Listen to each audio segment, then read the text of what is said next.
How to delete a poll on Facebook Messenger. Hi everyone, welcome back to another tutorial of Tech Quest. In this video, I'll be showing you the steps on how you can delete a poll on Facebook Messenger. So I'm going to be showing you step-by-step procedure. Make sure to watch this video till the end.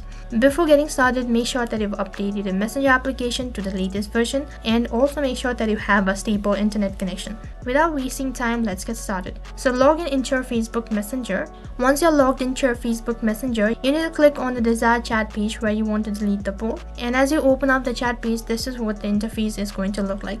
So in order to delete it, all you need to do is click on the eye icon located in the top right corner of your screen. Click on the icon. Next interface will have the info, and right on top you can see there is a three-dot icon. You need to click on it. As you click on the three-dot icon, a drop-down menu appears, and from there you need to click on delete conversation. As you click on delete conversation, along with the poll, the chat will also be deleted, and that is how you can delete a poll on your Facebook Messenger. So that is all for this video. I hope the video was helpful. Make sure to like, share and subscribe to our channel. Thank you for watching.